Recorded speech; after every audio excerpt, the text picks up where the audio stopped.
नमस्कार, स्वागत है आपका हमारे इस खास कार्यक्रम में। मैं हूं तमन्ना इनामदार दत्ता। नरेंद्र मोदी जब प्रधानमंत्री बने तो उस वक्त से वो राज्यों से मजबूत और भरोसेमंद रिश्ते की बात करते रहे हैं।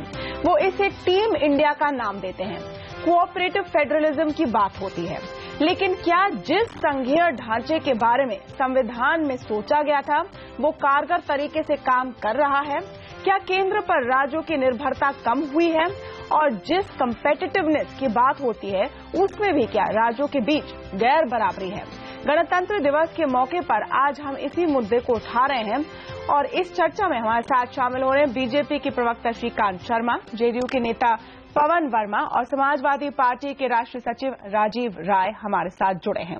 तो आज राज्यों की विभिन्नता और शक्ति को देखने का अच्छा मौका भी रहा, क्योंकि गणतंत्र दिवस की परेड में हर राज्य की झांकी दिखी। उससे ये दिमाग में ख्याल आया कि क्या कोऑपरेटिव फेडरलिज्म जिस तरह से काम होना चाहिए हो रहा है या नहीं। राजीव राय जी, पहले इस पर आपसे मैं पूछना चाहूंगी, क्योंकि इस सरकार और इस प्रधानमंत्री ने पीएम-सीएम टीम इंडिया के कॉन्सेप्ट, नीति आयोग को नई शक्ल देकर काफी कोशिश की है या ऐलान तो किए हैं कोऑपरेटिव फेडरलिज्म को लेकर। देखिए, ये सरकार बनने से पहले से लेकर आज तक सिर्फ ऐलान ही होता रहा।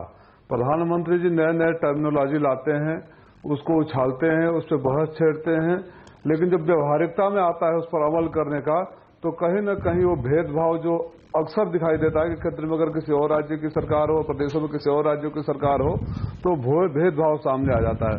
कोऑपरेटिव फेडरलिज्म में या फेडरल स्ट्रक्चर में कहीं केंद्र सरकार को अधिकार नहीं दिया गया है कि आप अपने मनपसंद की सरकार अगर ना हो तो उसके साथ उसके हकों में, उसके हुकूकों में किसी तरह का भेदभाव किया जाए। मेरा मानना है कि प्रधानमंत्री जो बोलते हैं अगर उसको प्रैक्टिकली अमल में लाएं तो इससे देश का बहुत भला होगा, क्योंकि जो कॉन्सेप्ट फेडरल स्ट्रक्चर का हमारा है ये अपने आप में यूनिक है, इसका कोई जवाब नहीं है। जरूरत इस बात की है कि पूरी ईमानदारी से उस कॉन्सेप्ट को लागू किया जाए। नहीं, लेकिन चूंकि प्रधानमंत्री खुद गुजरात के मुख्यमंत्री रहे 13 साल के लिए, इसलिए वो कॉन्सेप्ट उनके दिमाग में रहा है और उसके बारे में उन्होंने कई बातें भी की है। लेकिन श्रीकांत शर्मा जी, जो गैर एनडीए मुख्यमंत्री हैं, अक्सर उनसे ये बात सुनाई देती है कि कोऑपरेटिव फेडरलिज्म की बात तो होती है, दावे तो होते हैं, लेकिन प्रैक्टिकली उसका उल्लंघन ही होता है। नहीं, मुझे नहीं लगता इस दावे में कहीं भी कोई सच है। ये तो पॉलिटिकली मोटिवेटेड है, राजनीतिक द्वेष की भावना से ग्रस्त होकर ये आरोप वर्तमान में जो केंद्र की सरकार पर है उस पर राज्य लगा सकते हैं। लेकिन वास्तविकता में नरेंद्र भाई मोदी जी ने पहले दिन से ही इस देश के संघीय ढांचे को मजबूत किया जाए, क्योंकि अगर आप वास्तविकता में देखें तो केंद्र की सरकार जो केंद्र में होती है और जब तक राज्य मजबूत नहीं होंगे, राज्य विकसित नहीं होंगे, राज्य में जो योजनाएं हैं वो केंद्र की वो ठीक से लागू नहीं होंगी, तो उसका कोई फायदा नहीं है। इसीलिए आर्थिक रूप से राज्यों को कैसे और मजबूत किया जाए, एक उसका उदाहरण मैं छोटा सा आपको दूंगा कि 14वां जो वित्तीय आयोग था उसमें हमने 10%, पहले 32% केंद्र से पैसा दिया जाता था, उसको हमने 10% बढ़ाया कि भाई जितना आर्थिक रूप से मैक्सिमम आप राज्यों को मजबूत करेंगे उसका सीधा लाभ जो कॉमन मैन है, जो आम जन है, जो गरीब आदमी है, जो गांव में रहता है, जो पंक्ति में पीछे खड़ा है, उसको उसका सीधा लाभ मिल पाएगा। और राज्यों को हमेशा हर स्कीम के लिए केंद्र की तरफ देखने की जरूरत नहीं पड़ेगी। तो ये टीम इंडिया की तरह अल्टीमेटली हम एक ही देश के सभी लोग हैं, प्रधानमंत्री के तौर पर, उसके बाद राज्यों के मुख्यमंत्री। तो टीम इंडिया मिलकर हम कैसे इस देश को विकसित कर सकते हैं, कैसे गांव को हम विकसित कर सकते हैं, सब मिलकर। लोकतंत्र है, जब चुनाव होता है तब अपनी अपनी बात सब रखते हैं, लेकिन जब पवन वर्मा जी भी जुड़े हमारे साथ, सरकार बनती है। जी, जेडीयू के पवन वर्मा भी हमारे साथ जुड़े हैं। और पवन वर्मा जी, श्रीकांत शर्मा का कहना है इस संदर्भ में कि कोऑपरेटिव फेडरलिज्म कितनी कारगर रही है कि नहीं, कि 14th फाइनेंस कमीशन की सिफारिशें सरकार ने मानी और उसकी वजह से अब राज्यों को ज्यादा ऑटोनॉमी मिलेगी, ज्यादा उनको पावर मिलेगा कि उन्हें पैसे कैसे खर्च करने हैं। आपके मुताबिक ये बहुत बड़ा फैसला है जो चीजों को बदल सकता है? देखिए, इसमें 3 बातें कहना चाहूंगा। पहली बात तो ये है कि वित्त कमीशन एक स्वायत्त बॉडी है, तो जब श्रीकांत जी कह रहे हैं हमने दिया, तो वो गलत है। वो finance commission is a constitutional body, उन्होंने तय किया क्या बंटवारा होना चाहिए राज्यों में और केंद्र में। दूसरी बात ये सच है कि 32% से 42% प्रदेशों के लिए बढ़ा है, पर जो नेट गेन है वो कम हुआ है, क्योंकि बहुत से और स्कीमों में, खासतौर से जो सोशल सेक्टर में थी, जो सेंटर और स्टेट के बीच में थी, सोशल वेलफेयर स्कीम्स, शिक्षा के क्षेत्र में, स्वास्थ्य के क्षेत्र में, मनरेगा के क्षेत्र में, जो बैकवर्ड ग्रांट स्कीम है, उन सब में कटौती हुई है। तीसरी बात मैं ये कहना चाहता हूं कि कुछ प्रदेश ऐसे हैं, और उनसे मैं समझता हूं केंद्र सरकार वाकिफ है, जो सबसे ज्यादा पिछड़े हुए हैं, जो लीस्ट डेवलप्ड स्टेट्स कहलाते हैं, और उनके लिए वैसे भी प्रावधान है कि एक विशेष राज्य का दर्जा दिया जाए, और हमने ये मांग की है, बिहार ने भी, उड़ीसा ने भी, वेस्ट बंगाल ने, हम लोग ने तो उस पर पूरी एक मुहिम छेड़ी थी जी। उस पर न हमें कांग्रेस से वो के विशेष राज्य दर्जा मिला, न इस बीजेपी सरकार से, जबकि चुनाव के वक्त तो हमें वादे जरूर किए गए थे। नहीं, तो ये इम्पोर्टेंट पॉइंट है श्रीकांत शर्मा जी, क्योंकि अखिलेश जी ने भी ये बयान दिया है एक मीटिंग में, ये कहते हुए कि जब ये फैसला किया जा रहा था कि स्टेट और सेंटर के खर्च में क्या अंतर होगा, तो कम से कम स्टेट्स को एक साथ आप ले तो जाते, उनको बता तो देते। जैसे असम के चीफ मिनिस्टर तरुण गोगोई कह रहे हैं कि गृह मंत्री जाते हैं बॉर्डर, हमसे पूछते नहीं है, बताते नहीं है। तो ये बात सामने बार बार आती है, कई एग्जाम्पल्स हैं हमारे पास जहां चीफ मिनिस्टर्स को लगता है कि उनसे कंसल्टेशन नहीं हो रही है। देखिए, सभी मुख्यमंत्रियों को बुलाया था जिस बॉर्डर एरिया की आप बात कर रही हैं, लेकिन अब केंद्र में जब एक ऐसी सरकार आई है जिसको कांग्रेस स्वीकार नहीं कर पा रही है, यानी कि मैं स्पष्ट रूप से कहूं तो कांग्रेस मोदी सरकार को लेकर इंटॉलरेंस है उसकी, कि जब हम जो बांग्लादेश के साथ सीमा की जब बातचीत हो रही थी तो सभी मुख्यमंत्रियों को बुलाया, लेकिन राहुल गांधी ने अपने मुख्यमंत्री को आने से रोका। और जिस बाउंड्री के लिए सीधे पूर्व प्रधानमंत्री मनमोहन सिंह जी जो है इस सरकार को बधाई दे रहे हैं, वहीं गोगोई साहब की आप बात कर रही हैं, ये पॉलिटिकली, क्योंकि वहां चुनाव इस तरह से बयानबाजी वो करेंगे। लेकिन दूसरी बात जो पवन जी ने कही, पवन जी तो राज्यसभा के सदस्य भी हैं, कई ऐसी योजना है जो सिर्फ राज्य की है, तो राज्य को आप शिक्षा की बात करें या फिर आप स्वास्थ्य की बात करें, उसमें केंद्र ने 2 लाख करोड़ का एक अलग से भी पैकेज दिया है। तो राज्यों को और कैसे मजबूत किया जाए, आप अब प्रतिस्पर्धा विकास की होनी चाहिए। जब ईज ऑफ डूइंग बिजनेस की जब प्रतिस्पर्धा होती है, उसमें रेटिंग होती है, तो एक तरीके से प्लेटफॉर्म है राज्यों को अच्छा काम करके और अपने आप को आगे रखने का। राजनीति बहुत होती रहती है, आरोप आप मुझ पर लगाइए, मैं भी 10 आरोप आप पर लगा सकता हूं, लेकिन आज देश में आरोप की जगह नहीं है। आज आपकी सरकार है, आज केंद्र में बीजेपी की सरकार है, हम लोग मिलकर जो गरीब है इस देश का कैसे उसका उत्थान करें, देश का जो नौजवान है उसको कैसे रोजगार दें, आज हमें इस पर चर्चा करनी चाहिए। नहीं, लेकिन श्रीकांत शर्मा जी, आपकी बात सही है कि दारोमदार राज्यों पर है, लेकिन राज्यों को ऐसी फीलिंग क्यों आ रही है, या तो उनके बयानों से ऐसा क्यों लग रहा है कि वो दबे हुए महसूस कर रहे हैं, परफॉर्मेंस नहीं कर पा रहे हैं, तो सीधा ठीकरा जो है केंद्र सरकार पर फोड़ दो।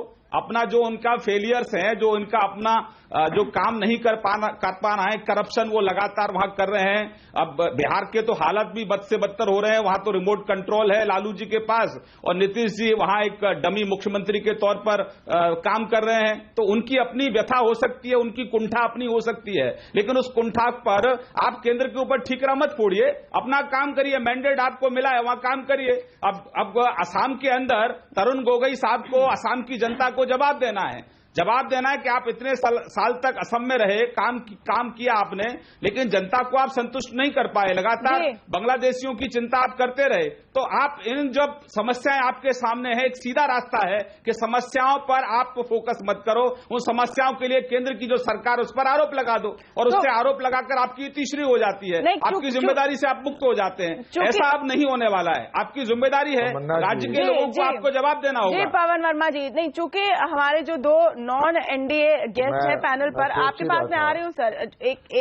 एक पार्टी बिहार की सरकार चला रही है, एक पार्टी यूपी की सरकार चला रही है, और सारे जो लिस्ट हैं, ईज ऑफ डूइंग बिजनेस हो या प्रोस्पेरिटी ग्रोथ, सारे जो इंडेक्स हो, ये राज्य अभी भी पिछड़े हैं, उनमें काफी काम होना है। ये काम को आगे बढ़ाने की सबसे बड़ी जिम्मेदारी क्या राज्य सरकारों की नहीं है, पवन वर्मा जी? देखिए, राज्य सरकार अपनी जगह जो जिम्मेदारी है वो पूरी करेंगे। मैं सोच ही रहा था जब ये संवाद शुरू हुआ कि कितना समय लगेगा श्रीकांत जी को इस संवाद को स्तरहीन बनाने में और बिल्कुल राजनीतिक कटुता में बदलने में। जो मेरी उम्मीद थी वही हुआ कि आरोप प्रत्यारोप में पड़ गए हैं और बिल्कुल बेबुनियाद इल्जाम लगा करके किसी तरह इसका राजनीतिकरण कर दें। देखिए, केंद्र के अपनी एक उत्तरदायित्व है, राज्य अपना है। बिहार का जहां तक सवाल है, ये श्रीकांत जी जानते नहीं है, हार के बाद भी नहीं समझे और शायद आगे भी नहीं समझेंगे। 5 साल तक लगातार बिहार में हाईएस्ट ग्रोथ रेट हुआ पूरे देश में। हर प्रदेश को लेकर के भी 12 से 15% ग्रोथ रेट हुआ। और अब नीतीश कुमार की जो सरकार आई है, अब वहां ये हालात हो गई हैं तमन्ना जी कि अगर ट्रैक्टर और मोटरसाइकिल में एक्सीडेंट हो तो लोग कहते हैं बीजेपी की कि जंगल राज आ गया है। तो इन बातों को छोड़िए, अगर आपको संजीदा बहस करनी है तो कर सकते हैं। और सबसे बड़ी बात इसमें यह है कि कुछ प्रदेश अपनी कारगर क्षमता के बावजूद पिछड़े हुए हैं। यानी कि अगर बिहार अगले 25 साल तक 15% सालाना की रेट पर ग्रो करेगा, तब भी वो राष्ट्रीय औसत तक नहीं पहुंच पाएगा जी। ये गरीबी है। इसलिए हम चाहते हैं कि केंद्र सरकार, हमने पहले भी मांगा था, विशेष राज्य का दर्जा दे, जिसमें वहां और जो तरक्की हुई है उसको आगे ले। पवन वर्मा जी, हम सीरियस बहस करना चाहते हैं और इस बात से भी हम पीछा नहीं छोड़ सकते। जी श्रीकांत, आपके पास आ रही हूँ, लेकिन राजीव राय से भी एक पॉइंट ऑफ व्यू ले लूं, फिर आप दोनों का जवाब दीजिए एक साथ। सीरियस हम बहस करना चाहते हैं, लेकिन इस बात से नकारा नहीं जा सकता कि इस वक्त सेंटर स्टेट रिलेशनशिप जो है वो बहुत पॉलिटिकल हो चुकी है, क्योंकि एक सरकार है, अरुणाचल को देख लीजिए ना, एक पार्टी की सरकार है केंद्र में, विभिन्न पार्टियों की सरकारें बनी है राज्यों में, तो उनके बीच में डायलॉग बनाए रखना किसकी जिम्मेदारी है? राजीव राय जी, अखिलेश सरकार भी क्या बहाने ढूंढ रही है 2017 के चुनाव के पहले ब्लेम करने के लिए केंद्र सरकार को? अखिलेश सरकार की अपनी इतनी उपलब्धियां है, उपलब्धियों का इतना लंबा चौड़ा लिस्ट है कि उसको किसी बहाने की जरूरत नहीं पड़ेगी। ये किस तरह से उत्तर प्रदेश सरकार की तरफ से भेदभाव करेंगे? श्रीकांत शर्मा जी बोल देंगे अपने नाकामयाबी का ठेकरा फोड़ रहे हैं, अपना वो बोल रहे हैं। उत्तर प्रदेश की जनता इनको 2017 में जवाब दे देगी कि झूठ बोलने वाला का ठिकरा फूटता है या विकास वालों का। मैं 2 उदाहरण दूंगा। प्रधानमंत्री जी नेपाल में जाते हैं, प्रधानमंत्री जी जम्मू कश्मीर में जाते हैं, वहां आपदा आती है, हम लोग से पर कोई आपत्ति नहीं है। मैं क्लियर कर दूं, हमें कोई आपत्ति नहीं है। वहां खड़े खड़े घोषणा कर देते हैं कितने हजार करोड़ रुपया का पैकेज दिया जा रहा है, पहुंच जाता है। उत्तर प्रदेश में जब सूखा आता है, उत्तर प्रदेश में जब राष्ट्रीय आपदा आती है, तो टीम पर टीम, कमेटी पर कमेटी भेजी जाती है कि जब तक वहां के लोग और सरकार अस्त और पस्त और त्रस्त न हो जाए। उत्तर प्रदेश सरकार के बिजली के कोटे नहीं दी जाती है कि उत्तर प्रदेश के जनता में ये लोगों को लगे कि उत्तर प्रदेश की सरकार बिजली नहीं दे पा रही। जो सेंट्रल पूर्व से बिजली का कोटा होता है, उसके लिए हमारे मुख्यमंत्री को इनके ऊर्जा मंत्री के सामने गिड़गिड़ाना पड़ता है। ये अगर इनकी सोच है, ये अगर इनकी कार्यशैली है, ये अगर इनकी कार्यप्रणाली है, तो मुझे दुख है। मैं इनसे निवेदन करूंगा कि ईमानदारी के साथ जो हमारे संविधान के निर्माताओं ने जो स्ट्रक्चर की कल्पना करी थी, जिसमें सामंजस्य होना चाहिए, साथ साथ कदम चलना चाहिए, दोनों कदम पैरेलल होना चाहिए, उस पर ये काम करे। झूठे, इनको जनता ने बहुत बड़ा मैंडेट दिया है, इसलिए नहीं दिया है कि अपने झूठे वादे करते रहे हैं। छोटा सा ब्रेक लेना होगा जी। श्रीकांत शर्मा जी, आपका रिस्पॉन्स। देखिए, दोनों दल जो आपने बुलाए हैं और दोनों दलों की जो बातचीत करने का जो आप तरीका देख रही हैं, पवन जी कह रहे हैं कि इस चर्चा को श्रीकांत जी ने स्तरहीन बना दिया है। मैं उस स्तर पर नहीं जाऊंगा, मैं इस तू मैं की बहस में नहीं जाऊंगा, लेकिन फैक्ट ये है कि अब इनको वहां मैंडेट मिला है, अब इनको वहां परफॉर्म करना है। ईज ऑफ डूइंग बिजनेस में बिहार की रेटिंग अच्छी हो, हम तो यही कामना कर सकते हैं। जहां तक उत्तर प्रदेश की बात है, तो हमारे मित्र हम पर लगातार आरोप लगा रहे हैं। 5 ऐसे जिले हैं जहां मुलायम सिंह जी के परिवार के लोग सांसद हैं। रामपुर में इनके खास मित्र हैं, तो आप 24 घंटे इन 5 जिलों को तो बिजली दे सकते हो, लेकिन गांव में जो गरीब है उसको आप बिजली नहीं दे सकते हो, उसके साथ आप भेदभाव करते हो। तो केंद्र ने 14वें वित्तीय आयोग में जो आपको 10% एक्स्ट्रा पैसा आपको मिला है, उसका सदुपयोग गांव के लोगों के उत्थान के लिए होना चाहिए। आप जब चुनाव आएगा तब हम पर आरोप लगा लेना, मैं भी आप पे 10 आरोप लगा सकता हूं, लेकिन आज ईमानदारी से जो राज्यों की जिम्मेदारी है वो राज्य अगर उसका निर्वहन करे, और केंद्र की जो जिम्मेदारी है वो केंद्र बखूबी अपनी जिम्मेदारी का निर्वहन कर रहा है कि राज्य कैसे मजबूत हों, राज्य हर स्वास्थ्य में, शिक्षा में राज्य कैसे अव्वल हों, स्वास्थ्य का लाभ गांव के लोगों को कैसे मिले। हमारी तो पूरी शुभकामनाएं और पूरा सहयोग है, लेकिन राज्यों को परफॉर्म करना है, जहां बीजेपी राज्य है चाहे अन्य। देखिए सेंटर और स्टेट की पॉलिटिकल खींचतान चलती रहेगी, लेकिन अंत में लोगों का इंटरेस्ट यही है कि उनका जीवन अच्छा हो, उनको ज्यादा सुविधाएं मिले, और at the end of the day यही उनके लिए मैटर करता है। छोटा सा ब्रेक लेंगे, लेकिन ब्रेक के बाद हम फिर से इस बात पर आएंगे कि जो 14 फाइनेंस कमीशन की सिफारिशें हैं, जहां पर ज्यादा पैसे स्टेट को मिलेंगे लेकिन ज्यादा खर्च भी उनके खाते में दिए गए हैं, वो किस हद तक काम कर रहा है। और फिर से हम बात उठाएंगे अरुणाचल की, जिसका जिक्र पवन वर्मा ने किया। छोटे से ब्रेक के बाद जाएगा नहीं।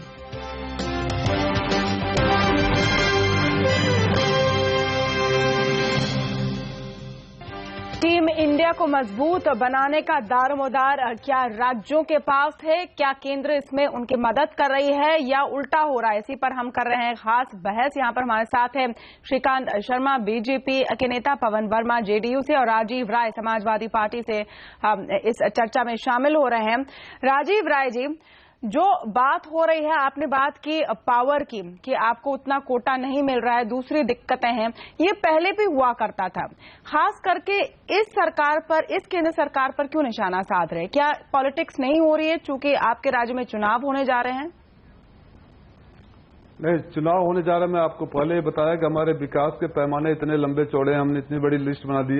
मैं नहीं, समाजवादी पार्टी सरकार नहीं, उत्तर प्रदेश की सरकार नहीं, भारत सरकार के आंकड़े बताते हैं कि 2012 से 2016-15 के बीच में शिक्षा के क्षेत्र में, स्वास्थ्य के क्षेत्र में, विद्युत उत्पादन के क्षेत्र में, इंफ्रास्ट्रक्चर के क्षेत्र में हमारा कहाँ ग्रोथ गया है। मैं वो दूसरी बात को कहना चाहता था। मुझे एक बात से आपत्ति है, जिस टोन में और जिस तरीके से श्रीकांत शर्मा जी बात कर रहे हैं, इन दोनों राज्यों को आपने बुलाया है, ये इनके अहंकार को दिखाता है। यहाँ बात अहंकार में बोलने की नहीं है। मैं जानना चाहता था श्रीकांत शर्मा जी प्रवक्ता से, भारतीय जनता पार्टी के साथी से, कि कौन सी प्रधानमंत्री की मजबूरी थी कि आपको जम्मू कश्मीर में सरकार बनाने की उम्मीद दिख रही है तो घोषणा कर सकते हैं, नेपाल में घोषणा कर सकते हैं, लेकिन उत्तर प्रदेश में आप टीम पर टीम भेजे जा रहे हैं जब तक वहां जनता त्राय न करने लगे।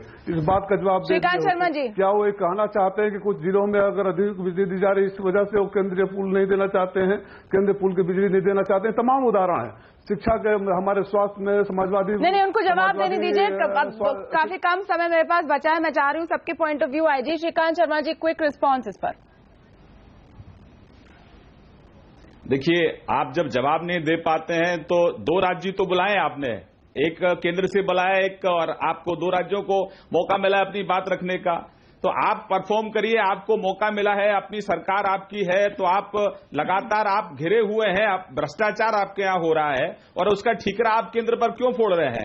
आपको पैसा केंद्र से जो आपको जो देश की जनता का पैसा है वो लगातार केंद्र का, उत्तर प्रदेश की सरकार तो बहुत पहले, सुन लो भैया, भ्रष्टाचार का कोई आरोप नहीं लगा है। सुन लो भैया, आपकी भी पार्टी ने, आपकी भी सरकार ने, भैया आपके आप सुधारिए अपने को, होमवर्क करके श्रीकांत शर्मा एक करके बोलेंगे क्योंकि आखिर में, देखिए आखिर में मुझे ये पॉइंट रखना है अरुणाचल प्रदेश का।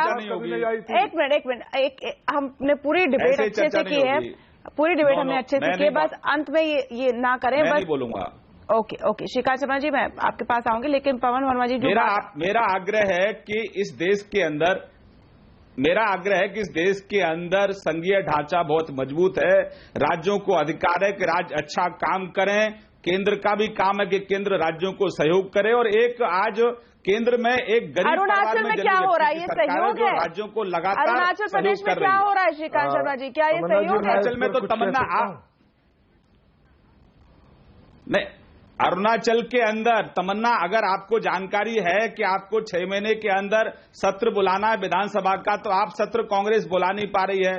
आपस के उनके परिवार की लड़ाई है, स्पीकर और मुख्यमंत्री के आपस में झगड़ा है, तो आप ये बताइए कि उसके लिए आप केंद्र पर ठीकरा क्यों फोड़ रहे हैं? आपको लगता है कि इस देश में जो केंद्र में सरकार है वो आके मुंह कर बैठ जाए कि कांग्रेस कोई भी असंवैधानिक काम करे, कोई भी अलोकतांत्रिक काम करे? ऐसा है तमन्ना जी, 2-3 चीजें बातें जल्दी जल्दी कहना चाहता हूं, समय आपके पास भी कम है। ये केंद्र और राज्य का रिश्ता आपसी विरोध का नहीं है। बिहार में हम अपना काम कर लेंगे, केंद्र सहायता करेगी तो और तेजी से करेंगे, नहीं करेगी फिर भी कर लेंगे, क्योंकि ये संविधान की हमारे पास गारंटी है, जो राज्यों को मिलना वो मिलेगा। दूसरी बात मैं कहना चाहता हूं कि केवल आर्थिक स्थिति से केंद्र और राज्यों के रिश्तों को आप मत देखिए, आप पूरा परिप्रेक्ष्य लीजिए। हो क्या रहा है आज एक संवेदनशील प्रदेश में जो सरहद पर है, चीन से जुड़ा हुआ है, वहां पे जिस तरह से संविधान का मजाक उड़ाया गया है, एक गवर्नर जो बीजेपी का अपॉइंटेड एजेंट है वो इस तरह से सरकार में फेरबदल करे और बीजेपी उसके अगेंस्ट एक्शन लेने के बजाय वहां बीजेपी प्रेसिडेंट रूल कर दे। नहीं, इनफैक्ट देखिए अरुणाचल के मुद्दे में डिटेल में जाने का मेरे पास समय नहीं है, लेकिन ये बहुत बड़ा मुद्दा और एक नहीं और भी वैसे मैं फ्लैश पॉइंट है सेंटर स्टेट रिलेशंस का, जहां पर बीजेपी प्रदेशों के साथ नाइंसाफी हो रही है। ओके, यहाँ पर मुझे समय हमारा समाप्त हो गया, इसलिए खत्म करनी होगी डिबेट, लेकिन ये डिबेट काफी विशाल है क्योंकि इसमें कई पहलू आते हैं। एक पॉलिटिकल सिस्टम में सेंटर स्टेट रिलेशंस किस तरह से आगे बढ़ सकते हैं और कितने जरूरी है, ये तो बहस चलती रहेगी। बहुत बहुत शुक्रिया आप सबका हमारे साथ इस डिबेट में जुड़ने के लिए। नमस्कार।